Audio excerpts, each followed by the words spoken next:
Ladies and gentlemen, we beat them. And it's about dang time. This is Camo Sports, where we talk about the latest and newest sports topics that happen across the world. And I think you know what I'm going to talk about today, but I'll go ahead and read it out. We're going to recap the demolition that happened during the Super Bowl, and then we're also at the very end going to talk about the winners and the losers of the trade deadline. First, we have to talk about Super Bowl 59. Eagles versus Chiefs. Whatever the heck happened during that game was not on my bingo card. I was not expecting that ever. That may have been the most uncompetitive and worst Super Bowl I've ever watched in my two eyes. It was not entertaining for a second, besides the simple fact that the Chiefs lost. I'm a big Falcons fan, so usually when the Falcons are not in it, all I do is cheer for a good game. But it was obvious who I was cheering for this game. And even though it was very non-competitive throughout the entire game, and I'm usually mad about it not being a competitive game, I couldn't be happier, and that was the best birthday gift I could have gotten. It was a complete domination in all facets of the game. All three phases: offense, defense, special teams, coaching, everything. Just complete demolition. The most entertaining part about the whole Super Bowl was watching Jameis Winston with a microphone in his hand. Being Jameis Winston, and Falcons, please sign him. But that was the most entertaining part. Okay, let me take this off so I can actually see. Now, being serious, I predicted that the score would be 31-24 with the Chiefs winning. I thought they would win because I'm never betting against Patrick Mahomes, Andy Reid, Steve Spagnuolo, or Travis Kelce. When them four together, I'm never betting against them.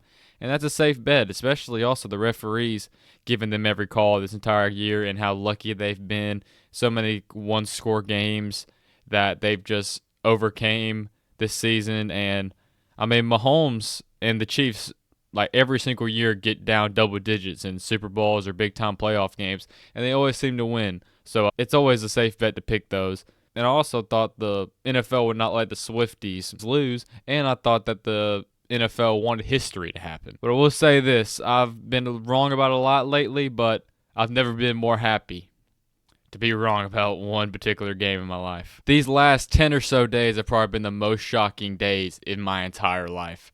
I mean, it started off with about a week or so ago with Luka, who I thought was untradeable and would never get traded and is a generational talent, get traded because the Mavericks say they can't win with him and he's fat and he's overweight, he doesn't take care of his body, and doesn't play defense. You just can't win with them when they were literally in the finals last year. We'll get into that later. And then Mahomes' voodoo magic finally stops. Not only do they lose in the Super Bowl, they get embarrassed by a team coached by Nick Sirianni, who was on the hot seat this year. What? But anyway, going into this game, I thought the only way the Eagles would win is if Saquon carried them, because if you look how the Eagles have played all year. They have been run heavy and Saquon dependent, and the offensive line creating lanes for Saquon to run, and then that would open up the play action game. But they started it all with Saquon Barkley. So I thought the only way that they would be able to win is if Saquon goes absolutely berserk in this game and the Chiefs just weren't able to stop him. But somehow the Chiefs contained him and neutralized him throughout the entire game and still got clobbered. The offensive player in the year, who I thought should have been the MVP, who would have broke the all-time season rushing record, and actually broke the all-time rushing record if you include the playoff yards too, only had 25 carries for 72 yards, and he had 6 receptions for 40 yards. So that's barely over 100 yards throughout the entire game. And this wasn't a Ravens situation in the playoffs where they just completely stopped running the ball, get away from what they've been the entire season, and just stop running with Lamar Jackson, or now stop running with Derrick Henry. They were running the ball. They were trying their best to run the ball with Saquon Barkley and establish the run. But they just couldn't go anywhere, even with the best O-line in the league. And the Chiefs sold out to the run like, obviously they have to. And they did exactly what they needed to do to stop him and neutralize him throughout the entire game. Of course, there were some plays where Saquon got loose, or the catch on the sideline where he made. But for the most part, he was almost a non-factor during this game. It was clear that the Chiefs' game plan was to shut down Saquon Barkley. If that meant putting 8 people in the box, they were going to do it. We're going to stop Saquon Barkley. We're going to make Jalen Hurts beat us with his arm, which is the game plan that everybody in the universe would have used, especially if you actually watch the Eagles this year, because the Eagles are stacked from top to bottom at every single position. And the only thing that they have a real deficiency in at times this year was the passing game. And Jalen Hurts. During this season, Hurts has had a lot of doubters and critics throughout this year with his up and down play and actually hurting the team. And I am one of those critics. Before the playoffs started, I didn't pick the Eagles to go to the Super Bowl, mainly because of Nick Sirianni and Jalen Hurts. And through this year, he had a shaky year. And these super high highs and super low lows led many highly intelligent football minds to question his ability. But we just have to face that at the end of the day. Jalen Hurts in the biggest moments, he's going to deliver. I mean, go back 2 years ago in the other Super Bowl. He outplayed Mahomes and played probably the best game of his career. And then look at this Super Bowl. Super Bowl MVP. He was 17 for 22 passing, 221 yards, 2 touchdowns. He had a terrible interception, but he also got hit on the follow-through, which kind of messed up the trajectory of where he was trying to go with the ball. But still, it was a terrible pick. He had a 75.4 QBR with 11 rushes for 72 yards and a rushing touchdown, which is the tush push, which looked absolutely unstoppable. I'm surprised they didn't run it more, but they really didn't have to because the game was so out of hand. And the fact that Jalen Hurts almost outrushed Saquon Barkley in this game, that was definitely not on my bingo card. And the crazier thing about Jalen Hurts doing so good in this Super Bowl and the last Super Bowl that he played in is he did it against the best defensive coordinator in the league, in Steve Spagnuolo, who gives quarterbacks fits in the playoffs, make Lamar Jackson look like a human, made Josh Allen look like a human, made Joe Burrow look lackluster at times. But Jalen Hurts just looks like a different animal. And in the biggest moments when the lights are the brightest, Jalen Hurts always delivers. And I still have some questions about his overall ability. Is he benefiting from having the most stacked team in the league? Absolutely. I mean, he has weapons galore. His offensive line is the best in the league, and his defense, we'll get into that in a second. Holy cow, they're so good. But he just makes big throw after big throw after big play, makes the right decision. And when the lights get the brightest, he's always going to deliver. And because of that, he's firmly in the top 10 in quarterbacks. Where is he at? I'll get into that in a later episode during this NFL offseason. So be sure to tune into that for my QB rankings later. You know, quarterbacks will always get the majority of the credit. That's exactly how the media works. If the quarterback loses, like Mahomes did, all the blame's going to go to the losing quarterback. And if they win, all the credit's going to go to the quarterback. But Jalen Hurts is not the only reason why this game got so out of hand and the Eagles played so good. A contributing factor to that was the Eagles' offensive line being absolutely dominant. Steve Spagnuolo, who, like I said, is the best defensive coordinator in the league, disguises blitzes so good. You never know who's exactly coming, but you know somebody's going to blitz at some point. But the offensive line was able to communicate great, and they were able to pick it up. And that also goes to credit Jalen Hurts as well for picking up the blitzes. And Jalen Hurts had all day in the pocket to throw. And one of the biggest concerns I had for Jalen Hurts is he hold on to the ball for so long. Well, he was able to do that because the offensive line was giving him all day in the pocket. I mean, they only gave up 2 sacks, and he wasn't pressured that many times either. And every time he was pressured, Jalen Hurts had a cleared lane where he could just scramble. Not to mention the tush push, which is the best play in football, and the offensive line and the Eagles have just mastered that. But just because Saquon Barkley in the stat sheet didn't look like he went off, he was still very important to the Eagles' victory. Because Saquon Barkley, the year he had and the offense they run, he forced so much attention to the Chiefs that was their number one priority, and they were not getting into their pass drops because they had to make sure that Saquon was not going to run the ball. They had to have as many people in the box as they physically could. So he drew so much attention that it left the Eagles' other weapons one-on-one and man coverage. And if you look at the Eagles roster, they're way too good for that. Every single time Jalen Hurts saw Jalen Watson one-on-one with one of his receivers, whether that be Devontae Smith, whether that be A.J. Brown, or if it was even Jahan Dotson, he would just abuse them and feed the ball to that receiver and just killed him throughout the entire night. There were multiple big plays that Watson gave up off double moves and just straight go routes, and he just couldn't cover them. Devontae Smith had 4 receptions for 69 yards, which included a 46-yard touchdown bomb where Jalen Hurts put it on the money, and that was the dagger in the game, and the game was pretty much over at that point. And now he is one of 4 players to ever win a Heisman, a national championship, and a Super Bowl. That's only been done by Tony Dorsett, Marcus Allen, and Charles Woodson, so he joins great company.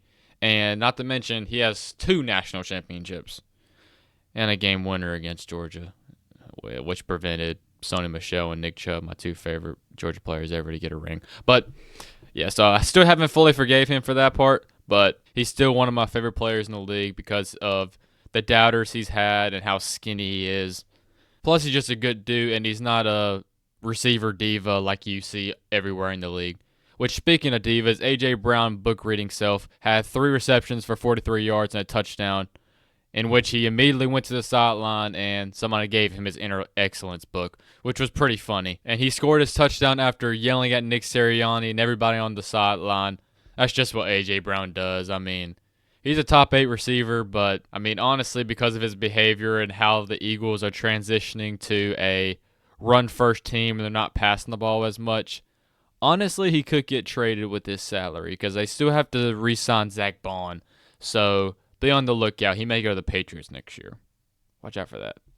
Predicting it right now, not really. And then Jahan Dotson was so close to having a touchdown. His knee was down like the 1 or 2 yard line, in which they did the tush push, obviously. So it just steals everybody's touchdowns. He had 2 receptions for 42 yards. Dallas Goedert had 2 receptions for 27 yards. And the offense just controlled the ball all game, which is the exact game plan you have to use. The example I always use is the 2018 Rose Bowl, Georgia versus Oklahoma, when Georgia was facing the Heisman Trophy winner and the best offense in college football in Baker Mayfield.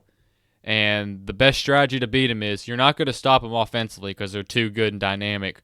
So your best chance is to have long, sustaining drives on offense and run the ball and control time of possession where he's on the sideline and he can't do anything.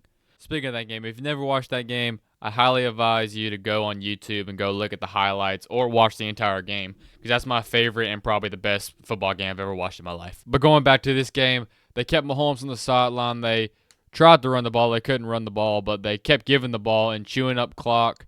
And they won time of possession by almost 15 minutes. I think it ended up being 14 minutes and executed their game plan perfectly.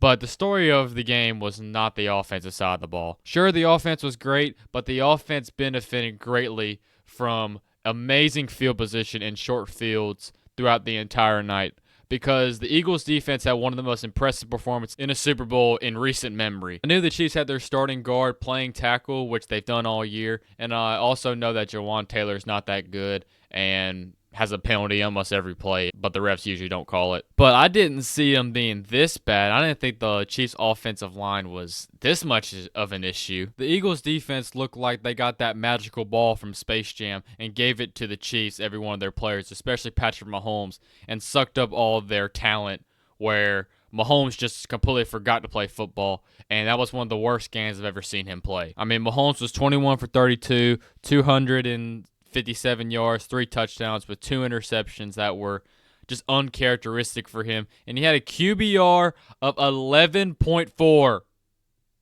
If you don't know anything about QBR, that's terrible. Not to mention he also had a fumble, and he only had 25 rushing yards, which Mahomes during the playoffs is one of the best rushing quarterbacks ever. Go look at the stats. I'm not kidding. And he didn't even do that. And his stats were even inflated by the end of the game because the game was over and the Chiefs were still trying. So they were empty calorie stats, and the backups were in, and that's how he ended up scoring 2 of his touchdowns to Xavier Worthy. But the Eagles ended up getting 6 sacks, 11 QB hits, and 16 pressures. And the craziest thing about it is they didn't blitz until the end of the 3rd quarter. They only had to send 4 people, and they were at Mahomes immediately. You remember a couple years ago when the Alabama receivers were so good, and they did rock, paper, scissors on who was going to get the touchdown route?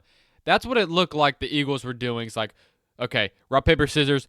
Who's going to pressure Mahomes this play? Rock, paper, scissors, shoot. And that was against Patrick Mahomes, who's one of the best quarterbacks we've ever seen and who has had numerous of comebacks from down double digits in the playoffs and during this season. But they made him pressed. He looked panicked. He looked flustered. I don't have a big enough vocabulary to say all the words I'm trying to say, but he just looked intimidated and paranoid throughout the entire night. And talking about that defensive line, Joshua had 2.5 sacks. Milton Williams, who had 2 sacks, former Georgia Bulldog. Jordan Davis had a sack.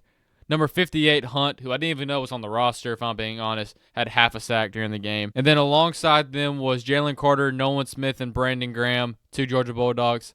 They all just won the line of scrimmage, and they didn't even need the linebackers to do anything.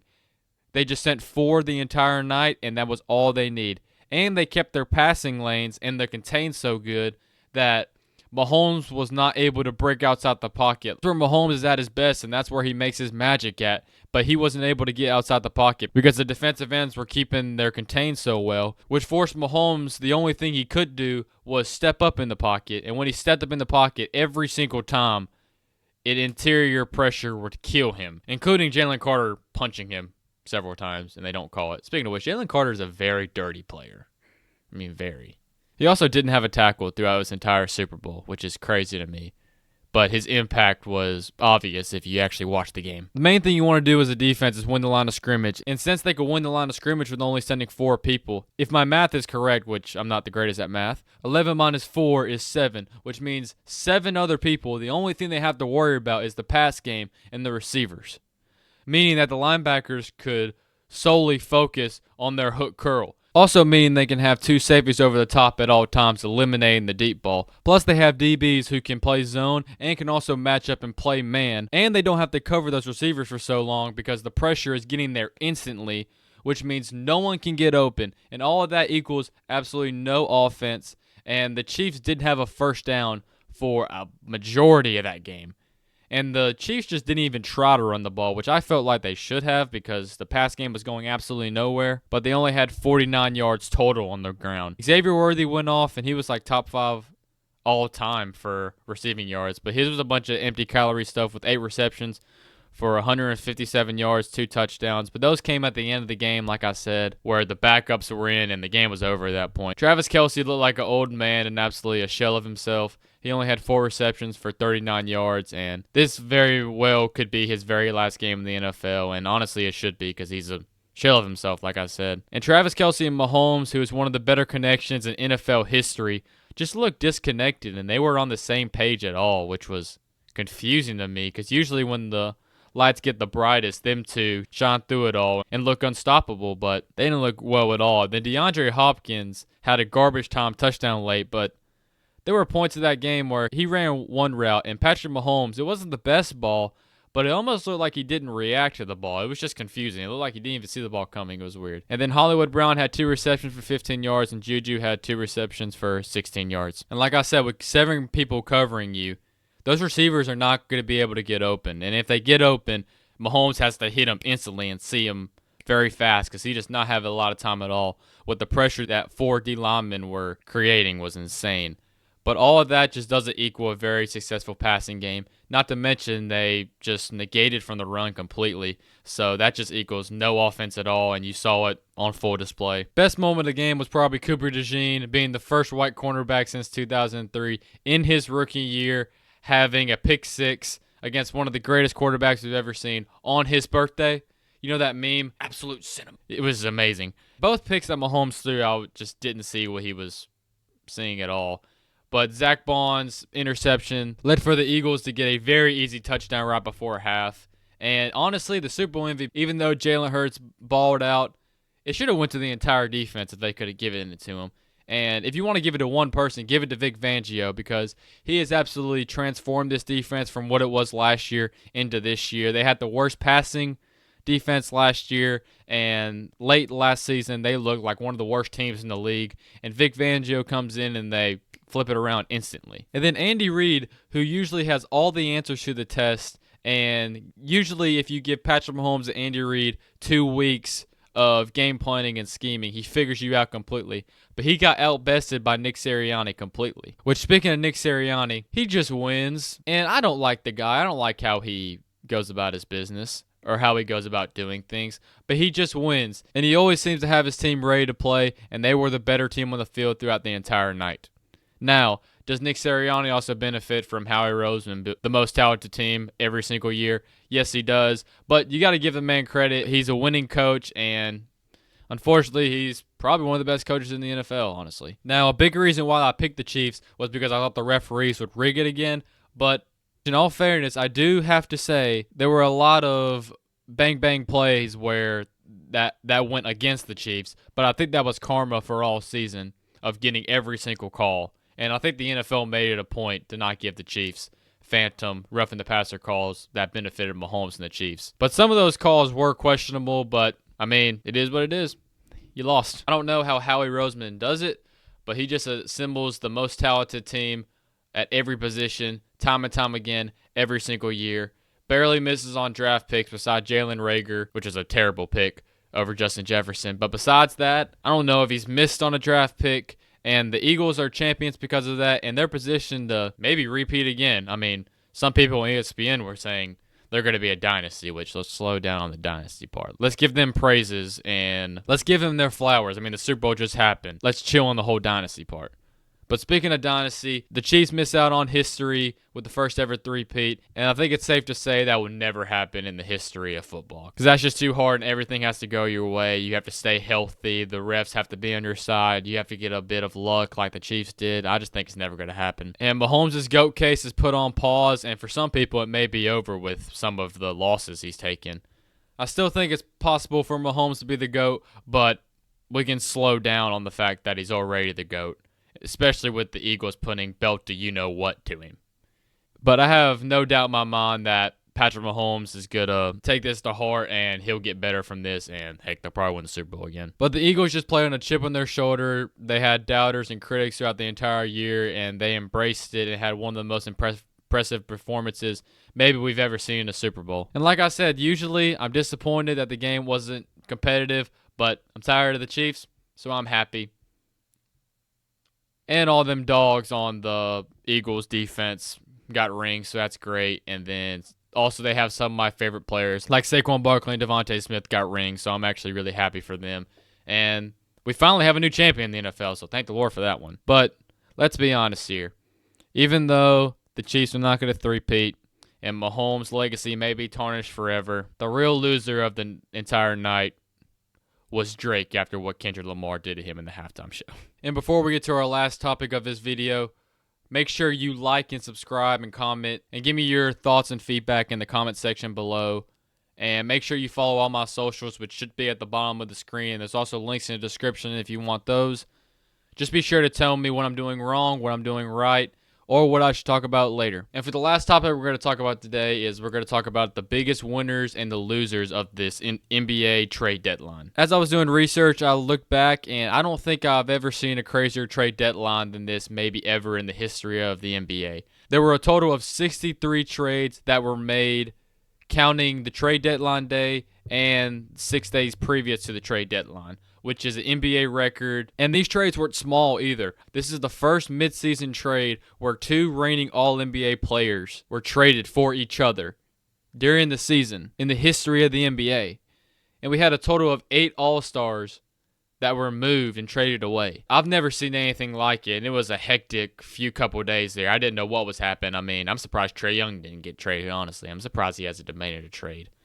I'm sure he'll do it in the offseason, but Trey, I would like you to stay if you want to. Obviously, there's too many trades for me to talk about, so I'm just going to highlight my 3 biggest winners of the trade deadline and my 3 biggest losers during this trade deadline. My first winner, to the surprise of absolutely nobody, is the Lakers. I don't need to say much about this one, but I'm going to anyway because I like to yap. The Lakers get one of the top 4 basketball players on the planet right now, who also happens to be 25, who also happened to just lead his team to the NBA Finals, who also was one of the most elite playoff performers we've ever seen in NBA history, who has made 5 straight All-NBA teams, who has been in the MVP conversation for 4 years, who is also coming off of a season where they're averaging 34, 10, and 9, and is a global superstar, who now is going to be much cheaper because he couldn't sign a Supermax. You get that player. That trade wouldn't even go through in 2K. I mean, there's documented on social media. It literally won't go through because he's supposed to be untradeable, and you just give him away. And all you get back is Anthony Davis, which Anthony Davis is the top 10 player, but I'll get into that in a second, Max Christie, and the 2029 first-round pick. Only 1 first-round pick. That's all you get. Mikal Bridges went for 4. Paul George went for like 11. I feel like it was like 6. But still, and don't get me wrong, Anthony Davis is a top 10 player in the world, but he's injury prone. And he's probably more injury prone than Luka. Heck, Anthony Davis is already hurt and he's out for multiple weeks after his debut. Plus, he's 31. And he's not really a number one option where you can go to in the playoffs like Luka Doncic is. So now your window just shrinks. But I'll get into the Mavericks later because I think you know where the Mavericks are going to be in this. But the Lakers side of it, it was an obvious trade. I mean, Rob Pelinka somehow convinced Nico Harrison to give away one of the best players in the NBA. Now, does this trade help them for winning a title this year? Probably not. I tweeted it out. I think they're scary for any team to match up in the playoffs because what they can do offensively. I don't think the supporting cast is made for Luka and the Lakers to win the title this year, but I do see them as a scary threat, and I do think they can beat anybody, but I don't think they're a true, legit contender just yet. Maybe next year if LeBron doesn't retire, which I don't think he'll retire. I think he'll play at least next season. And heck, he'll probably try to get Bryce James into the NBA, even though he doesn't even start for his high school team. But that's a conversation for another day. Lakers obviously won this trade by a landslide, and now their championship window is huge compared to what their window would have been if they just kept Anthony Davis, who is an aging superstar, and he already has injury concerns. Heck, he's injured now. So the Lakers are obviously massive winners in this. My second biggest winners is the San Antonio Spurs. The Spurs were able to get wet bananas. I mean, Victor Wembanyama, his superstar running mate for the foreseeable future, and sped up their rebuild a couple years with an all-NBA caliber guard in De'Aaron Fox. And they didn't have to give up a key starter or a young piece at all. When the trade rumors were happening, I was for sure they were going to have to give up Castle, Vassell, or Johnson in the trade, and they didn't give up any of them. And they kept all of them, and their future looks bright. And they're going to be a contender in the mix for a while, especially if Victor Wembanyama is able to reach his full potential, which is obviously probably the GOAT. And they were able to keep Atlanta's pick, which is unfortunately going to be a top 10 pick. And now the Hawks can't tank because we gave up so many first-round picks for DeJounte Murray. Great job, Atlanta. Trae Young, I know you're going to demand a trade because our organization is terrible. But they gave up 4 first-round picks, Zach Collins, Trey Jones, and one player's name I cannot pronounce. So if you want to figure out that one, you can go look it up for yourself. Totally worth it when you get a 27-year-old All-NBA caliber guard who will fit great with Wemby with his speed and his downhill ability. If he doesn't settle for jump shots, which he tends to do sometimes. But they're going to be a great duo for years to come, so I think the Spurs absolutely crushed it at the deadline. And then my third biggest winner is the Cavaliers. The Cavs have the second best record in the NBA. Their only real flaw they have right now is their wings, especially the small forward position. And they got DeAndre Hunter from the Hawks, who is 27, is having one of his best seasons right now, and honestly is in contention and probably should win Sixth Man of the Year. He's averaging 19 points, and he's shooting almost 40% from the three, and he's no slouch on the defensive side of the ball either. He's better coming off the bench. I know that from experience, but in clutch moments, he'll be on the floor, and he fits way better with the starters because you're going to have dominant ball handlers in Donovan Mitchell and Darius Garland, and you already have your big set with Evan Mobley and Jared Allen. So they really needed a small forward who could shoot and also play defense because they have Strus in the starting lineup right now, but he's not very good defensively, and DeAndre Hunter is not the greatest defender in the world, but he's still a solid defender at the end of the day. The only downside of this trade is he is expensive. He's $20 million a year, and he just got an extension. This is why the Hawks traded him. We couldn't afford him. We're trying to open up some cap space and get out of the luxury tax, and that's why we had to get rid of him. And the Hawks got Karis LeVert and Yang, I think that's how you say it, 3 future second-round picks and 2 pick swaps. So you didn't have to give up a whole lot, and this definitely going to solidify their rotation for playoff time when they have to play teams like the Celtics, where you need everybody to guard because anybody can go at any point. So that was actually a sneaky, really good trade, in my opinion. I know I said I was only going to do 3 winners, but here's a bonus one. Another winner was the Thunder because they get Chet back. And if you were watching the very beginning of the season, Chet was probably winning Defensive Player of the Year.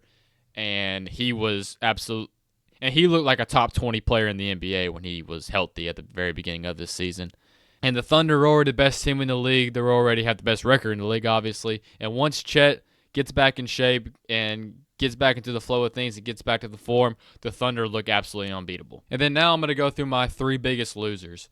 Obviously, also to the surprise of nobody, my first biggest loser is them. I'm going to go through it all again. You traded away a top 4 player in the world who's 25, who just led his team to the NBA Finals, who's one of the most elite playoff performers we've ever seen, has 5 straight All-NBA first teams, has been in the MVP conversation for years, just came off a season where he's almost averaging a 34-point triple-double. who is a global superstar. Everybody in Dallas and in Europe absolutely loves him, so he brings in so much money. And you were worried about him taking care of his body and he doesn't play defense, and you can't win with him when you just made it to the NBA Finals. And you very well could have won that NBA Finals if a few things go your way. And you very well could have made it this year with this team because your roster was already good enough to make it back to the finals. And now you shorten up your championship window to like maybe 3 years. That's about all Anthony Davis has at playing at a elite level, instead of Luka's entire career, which who knows how long that's going to be. Maybe he doesn't take care of his body, but I'd rather bet on Luka Doncic's entire career than just a 3-year championship window. And Anthony Davis is already hurt, and he's going to miss multiple weeks. And heck, Daniel Gafford just went out, so they literally have no big men, so they're in risk of missing the playoffs completely now. And now you're in an absolute win-now situation, or you lose this trade and you look like a complete idiot for giving away Luka Doncic, who's an all-time talent, and the fact that you traded him before he even really got into his prime, for somebody who's aging, has an injury history, and you got no significant first-round picks. Beside one. Nico Harrison was smoking something when he made this trade, and he also let Rob Pelinka talk him down to his own player because originally Dalton Knecht was going to be in the trade and Austin Reeves, but Rob Pelinka was like, yeah, we're giving up too much here because Luka is 270 right now and he's fat and he doesn't take care of his body, so we can't give you all of that.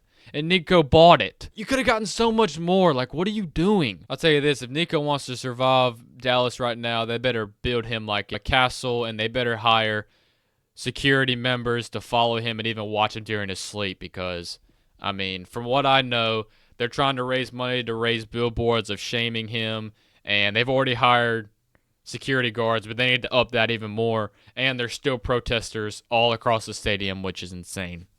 So something very well could happen to him, and he'll probably be fired within 5 years, I guarantee it, because this is one of the most shocking and probably going to go down as one of the worst trades in NBA history. But on a positive note, the Hawks won the trade, so yay. My second biggest loser is the Suns.